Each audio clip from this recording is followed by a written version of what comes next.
à tous, ça y est, le printemps est là, on va pouvoir commencer à mettre en marche nos couveuses. Donc voilà, dans cette vidéo, je vais vous expliquer comment on se sert d'une couveuse, les stats à respecter pour l'incubation de poules et tout ce qui s'ensuit sur les meilleures couveuses. Enfin, en tout cas, moi, j'en ai essayé 5 ou 6, donc je commence à être rodée sur les bonnes couveuses et les bas de gamme. Donc on va commencer par le début. Lorsque vous recevez votre couveuse chez vous, il faut lui trouver un emplacement. Donc il faut éviter toutes les pièces dont la température et l'hydrométrie est variable. Donc pratiquement toutes les pièces de vie, puisque vous allez chauffer, il va y avoir voilà, des différences de température et d'hydrométrie. Et la couveuse, elle va être toujours obligée de réajuster la température de l'incubation, ce qui peut créer des différences et du coup faire mourir une partie de vos poussins. Donc le top pour une couveuse, c'est un endroit dont la température et l'hydrométrie est stable. Donc généralement, dans des maisons classiques, c'est les buanderies et les garages. Donc là, c'est vraiment le mieux pour les couveuses. Donc maintenant, je vais vous présenter les couveuses que j'utilise et que j'ai mis en route et le développement des poussins. Voici une des premières couveuses que j'utilise. Donc voilà, quand vous mettez en marche votre couveuse, il faut qu'elle soit désinfectée. Donc à chaque fois que je fais une couvée de poussins, d'œufs de poussins dedans, je désinfecte vraiment tous les compartiments, toutes les parties de la couveuse avant de la mettre en route. Et ensuite, on la met en route 24 heures avant d'installer les premiers œufs à l'intérieur. Quand on met une couveuse en route, on ne met jamais la moitié d'une couveuse remplie. On met toujours la couveuse entièrement remplie. C'est une question de masse. Ça permet à la couveuse en fait, de bien ajuster la température et l'hydrométrie à l'intérieur.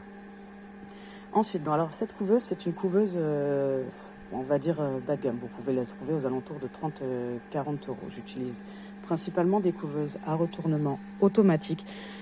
Tout simplement parce que la plupart des couveuses à retournement manuel vous obligent à ouvrir la couveuse et du coup le temps de retourner les œufs. Alors déjà qu'il faut être vachement doux en fait quand on retourne les œufs et le temps de retourner les œufs, ça peut faire un choc thermique à vos œufs tout simplement et ça peut aussi les faire mourir. Donc voilà, retournement automatique c'est quand même plus appréciable.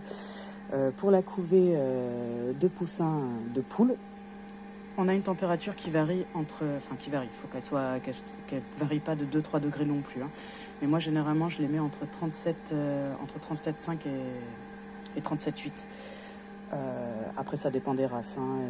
Au niveau des Sémani, par exemple, je vais tourner plutôt aux alentours de 37,8, 39 et avoir par contre un taux d'hydrométrie à 40. Pareil, le taux d'hydrométrie sur des couvées de poussins, généralement, ça tourne autour de 35-40%. Voilà, tout dépend des races qu'on utilise. Généralement, quand on fait une couveuse, on fait vraiment une race, une couveuse. Justement parce que voilà, suivant d'où viennent la poule, c'est pas les mêmes stades d'incubation. Donc cette couveuse-là, qui est une couveuse classique, hein, elle fait vraiment que la température. Donc je rajoute un capteur d'hydrométrie à l'intérieur pour savoir. Le temps d'incubation pour les œufs de poule, c'est de 21 jours. Donc 21 jours, sachant qu'au 18e jour, il va falloir passer de 35% en taux d'hydrométrie à pratiquement 70-80% pour pouvoir permettre l'éclosion des poussins, que le poussin ne se colle pas à la membrane et qu'il puisse en fait casser sa coquille. Donc dans 5 jours, je vous montrerai déjà comment on reconnaît un œuf qui a été fécondé dont le poussin se développe et un œuf vide. J'utilise aussi ce type de couveuse. Alors cette couveuse-là, de la marque Jean-Noël Iglo Bye Bye, enfin je sais pas si je le prononce bien, mais voilà, c'est celle où j'ai le meilleur taux de réussite. Hein. Comme je vous ai dit, j'en ai essayé 5 ou 6 et celle-là, elle est vraiment super. Donc il y a un ventilateur intégré, donc l'air est toujours renouvelé, ce qui évite le développement de certaines bactéries. En fait, ça assainit l'air à l'intérieur, donc ça permet une meilleure incubation. Elle est aussi à retournement automatique. Vous avez une trappe d'aération, si jamais, qui est vraiment appréciable. Si jamais vous loupez, par exemple, sur le taux d'hydrométrie, il suffit d'ouvrir grand la trappe et l'eau va s'évaporer. Plutôt que d'ouvrir la couveuse, d'avoir à vider le bac, ça devient aussi dangereux pour vos poussins de rester sans température le temps de vider le bac si vous loupez sur l'hydrométrie.